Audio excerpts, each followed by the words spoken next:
Hi, my name is David Gowdy and welcome to The Interview. And today I want to introduce to you our guest, Laurence Edgar. And Laurence has got an amazing testimony of the grace of God in his life. God, several years ago, just came into his life and radically and completely and utterly changed it. And today he's a completely different man than he was a few years ago. So Laurence, welcome to the interview today. Thank you for coming. Let me just take you right back to the beginning. You were a successful businessman. You had your own engineering company in East Belfast. But what was life like at home? Outside, it seemed respectable. You got a business. But what was life like behind the scenes for you and for your family? Life wasn't good, David. And my business, I was destroying at that particular time. I started to drink when I was 13 years of age, bottles of wine.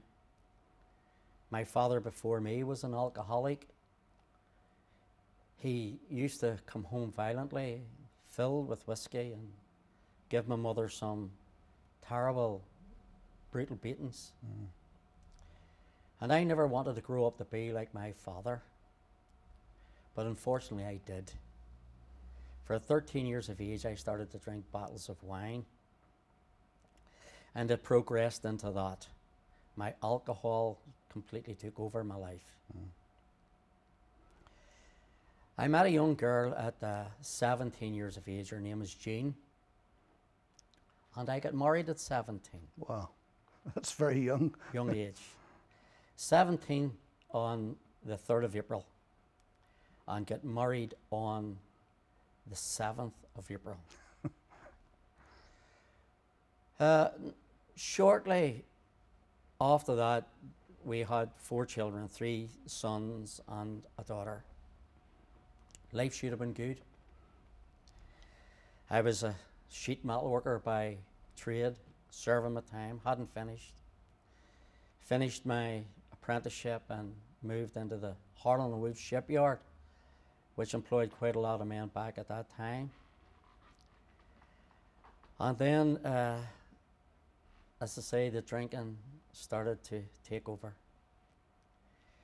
I started drinking beer and vodka, bringing carryouts. When I left the shipyard, I decided to start my own business. My own business, as you said, yes, it was in engineering. I was making wrought iron gates, railings, fire escapes. The troubles in Northern Ireland at that particular time was on a high. So I got quite a few contracts of making security grills for shops. Money was no problem. But then again, David, having too much money is a problem as well. Especially if you have a drinking problem. Correct. For me, to drink and spend the amount of money that I spent, looking back now, I realize that that money wasn't always spent on me. It was thrown around different people, friends and bars. I had no respect for money at that particular time. My business was going well. It should have been prospering, but I was stealing on my business. I was stealing money on my business. I got in trouble with Inland Revenue. The VAT men had come out and checked my books. I wasn't paying VAT. I was drinking everything. Neglecting my family big time. This must have put a tremendous strain on your wife, Jean, and your family at this time. What was it like for them? Home life was terrible, David. I loved my wife, Jean. But the drink had progressed into me so much that I knew that I was the fault. I classed myself as a demon from hell. I knew that I was making home life for them and terrible. I had become like my dad. I had become a demon. The children would have hated the thought of me coming home. Jean was terrified in what way that I would come home. Because when I come home full drunk, I was a Jekyll and Hyde. I had got into trouble with the law on a few occasions. I'd lost my license on 2 occasions for drunken driving. I'd been involved in more hit and runs. One of the situations was that a friend coming out of Rolls Royce drinking club on a Sunday, I hit a lamppost and he went through the windscreen of the window. I walked away okay, but those are only a few incidents of involvement that drink brought into my life and in relation to drink and driving. It could have been quite easy for me to have killed someone. And I thank the Lord Jesus Christ that I didn't. Yes. I could have. Yeah. During this time, particularly in East Belfast, at the height of the troubles, you say, was there, maybe you cannot say, but was there any involvement? Did you get any involvement with the paramilitaries? Were you on the outside, or was there anything that, were you able to steer clear of all of that and just drink? Well, there again, David, I can say thank the Lord that I did stay clear of the paramilitaries. Yeah. But I knew them all. Yeah. I knew quite a few of them.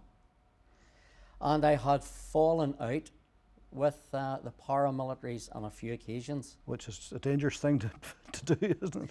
It was very dangerous. I did get my door knocked at 2 o'clock in the morning from a UDA commander at that particular time. And told me, Laurence, you're going into hospital. And when I looked out, there was quite a few UDA men with bricks and breeze blocks, and they were about to put them through my window and give me the hiding. They didn't pull any punches back then days, David. Yeah. They left you with broken legs, arms, facial. But there again, David, I knew quite a few growing up in East Belfast. Sure. And I knew some of the commanders. That was the UDA came to my door. But I knew the commander of the UVF. And there again, David, looking back, I can bring in like a wow factor. That looking back in my life now, and some of the situations that I got myself involved in through alcohol, I thought to myself then, how did I walk away from that? Yeah. How did I get out of that so easy? I should have been in hospital. I should have ended up with broken legs, broken arms, brain damage. And I went, wow, was I lucky there? But looking back now, I can see that the hand of God was there, delivering me. Yes. For that particular night when the UDA came to my door, this UVF commander had been out doing a bit of moonlighting. Now he looked up and he seen the crowd outside my door, and he come up and he settled it all. Now they coming round for to put me in hospital, it ended up sitting in our house drinking cups of tea. So that was a good result as far as that was one good result. Yeah. There has been many like that, David. Yeah. How long, Laurence, did the whole drinking spree that you seem to be continually on, how long did that last? Was this years, did this last? It lasted, David, right up until I was 43 years of age. My marriage was more or less on the rocks. I had left Jean on a few occasions. Now, I hadn't left her for other women. I had left her for alcohol. Yeah. I slept where I fell. Yeah. I slept in entries. I slept in fields. I had neglected my body, that the alcohol level in my bloodstreams was so high. The craving for drink was so strong that I was lost in my business. I put my business into £29,000 in debt in the 80s. Yeah. Which was a lot of money in the 80s. Which was an awful lot of money in the 80s. That's what I owed the bank. Mm-hmm. From a prosperous business, from being a very wealthy man, to getting into the red of £29,000. Jean loved me. Jean wouldn't give up on me. I wanted to give up on Jean. Yeah. I told Jean on many occasions, go and leave me. You'll make a better life without me. I'm no good for you. And when I went out, David, in these benders, I could have stayed out of the house for a week, 2 weeks, 3 weeks. Should have travelled east Belfast to try to find me. Where was I? Whose house was he in? What wine team was I drinking with? Yeah. Where was I drinking? She eventually did find me.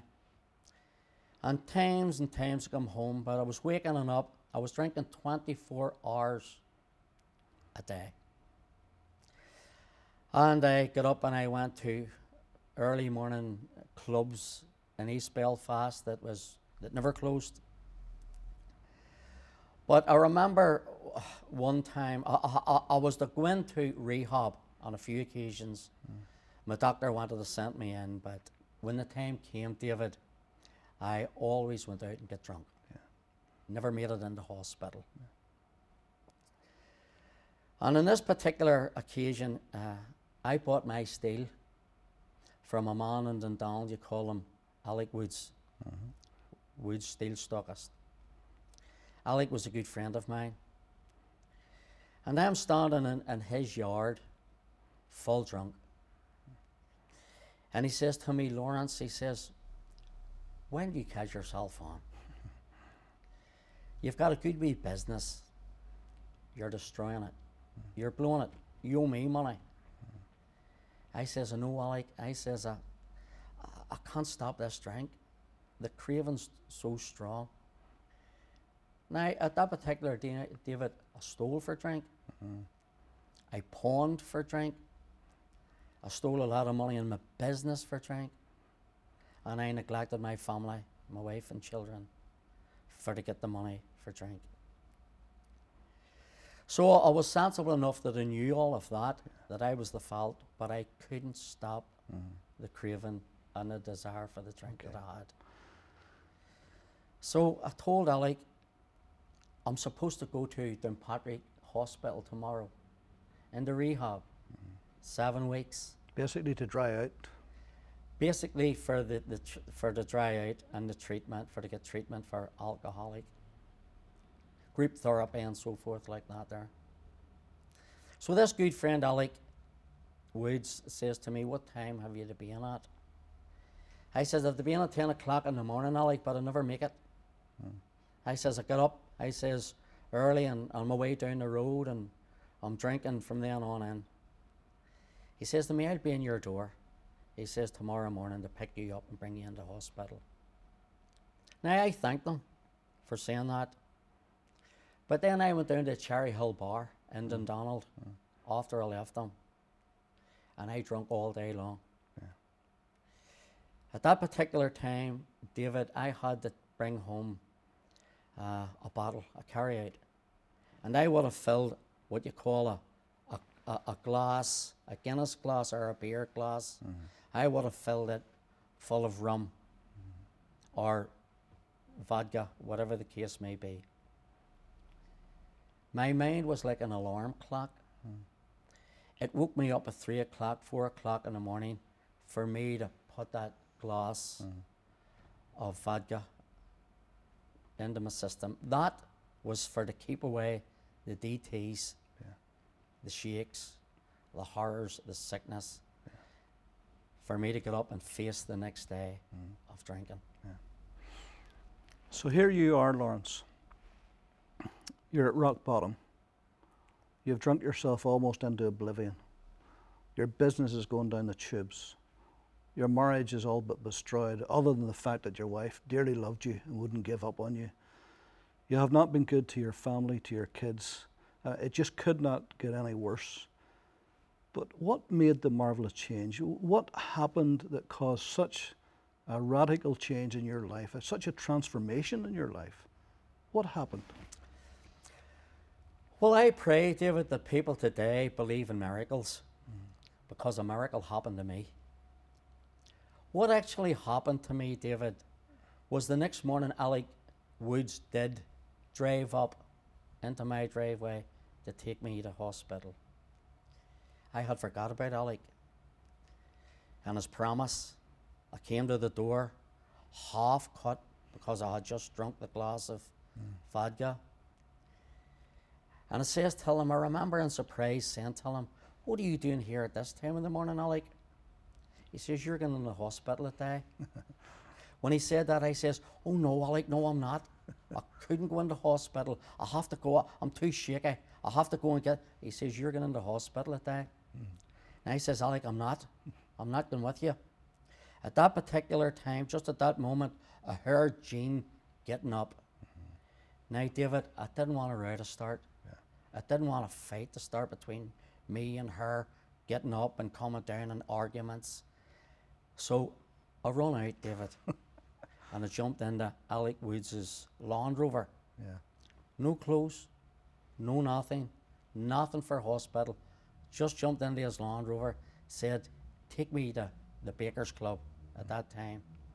He didn't. He took me to Downpatrick Hospital, where instantly they give me an injection. And that injection, it knocked me out for 3 days. The liquid truncheon. It was to save me from go through the withdrawals and the shakes and the DTs. So I woke up and when I got my bearings about me and began to realise where I was in Downpatrick Hospital, drying out. They sent me to dietitians because my health had deteriorated so much. My hair was long. My shirt was covered in beer stains and every stain where I lay. I didn't dress well. I had neglected myself. My nose was bulbous with the alcohol in my system. I had little alcohol, purple, which I call thread veins, running down my face into my nose. And I had a liver. My liver was swollen. I was told that it was cirrhosis. So at this quite swelling on my side, and I had it for many, many months. It didn't bother me. As a matter of fact, David, I used to pray to the Lord, why didn't you just stop my heart? Irrespective of whether I believed in the Lord then or not. Mainly because I knew I was a menace. And I wanted out of it to give my wife and my family peace.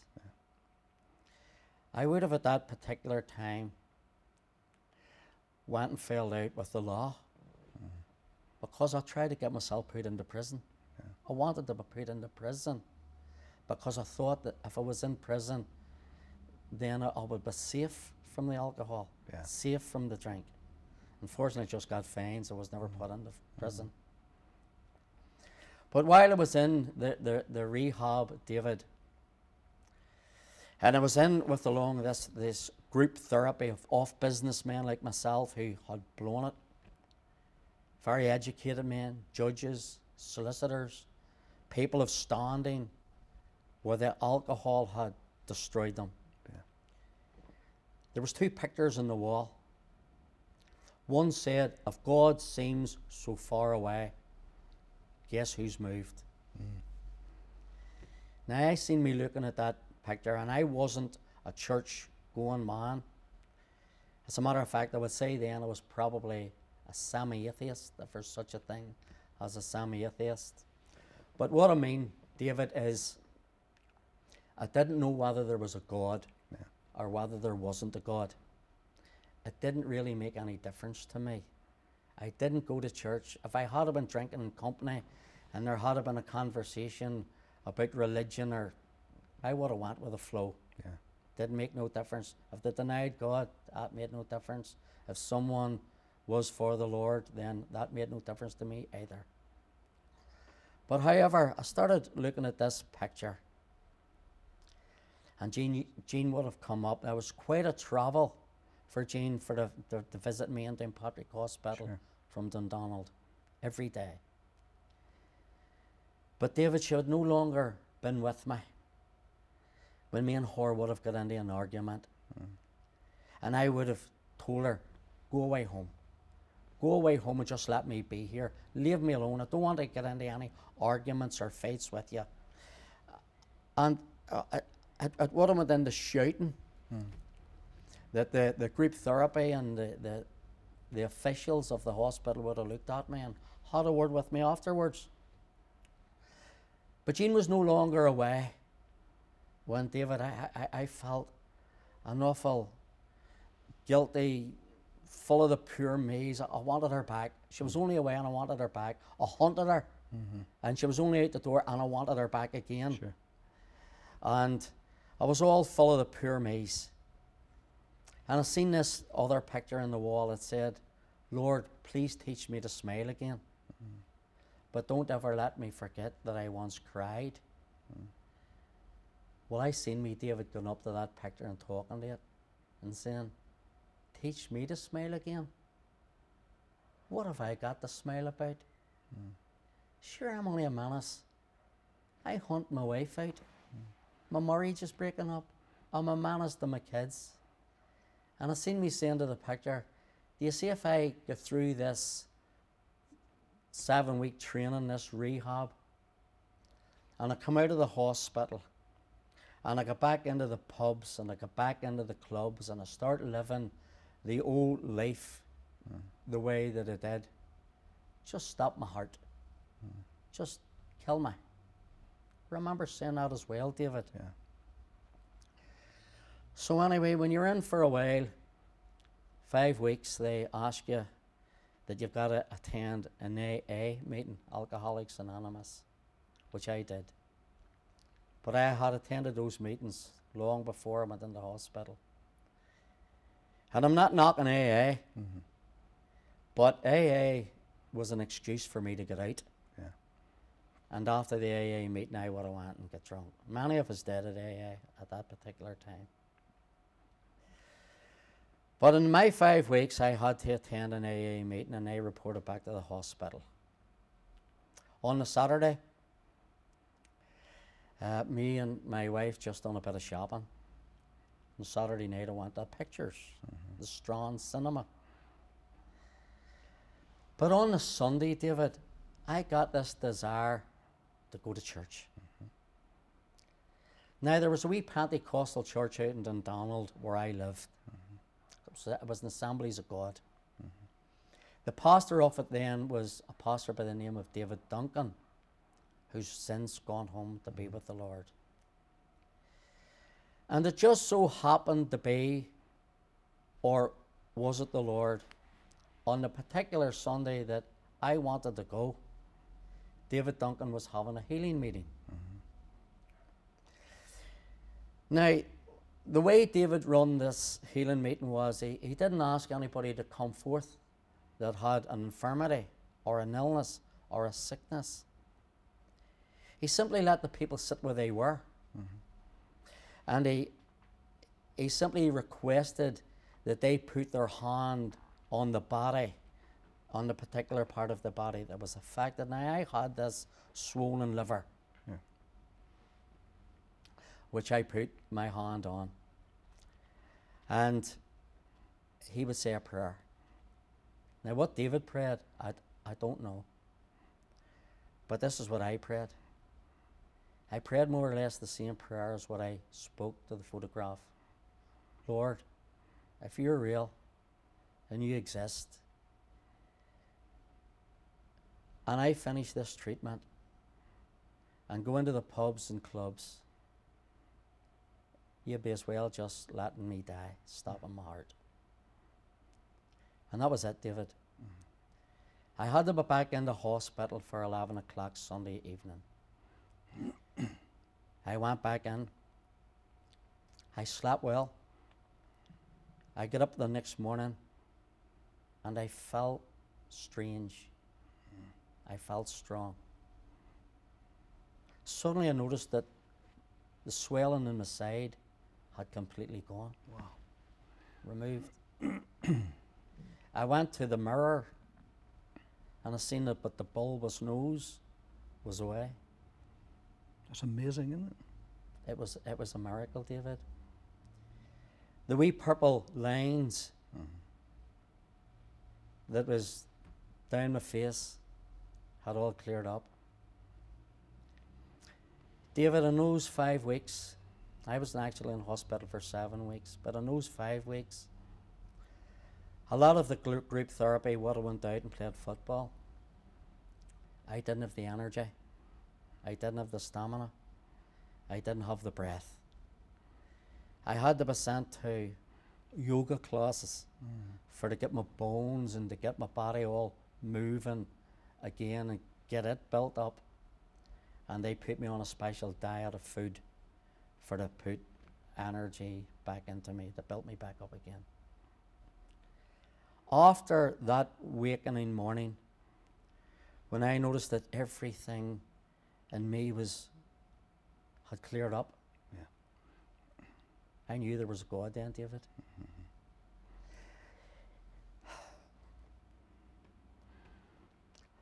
Before I left that hospital, David, I could run around that hospital 2 full blocks. Wow. 2 full blocks. I couldn't wait until the next Sunday to get back to that wee church. The following Sunday, there was an appeal put out.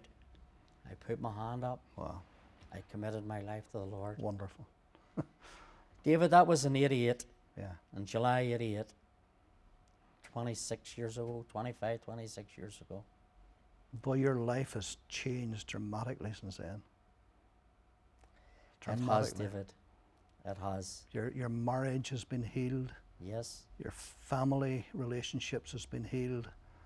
And your business was blessed. Not only that, now you have a church. You're pastoring, you and your wife are pastoring a church in East Belfast. That's right. Could you ever imagine in those days that one day, if somebody had pointed to you and say, Laurence Edgar, one day you're going to be a pastor of a church in East Belfast, you'd have laughed at them. No, I would never have thought of that, David. I never would have. My oldest son is a pastor in the Assemblies of God.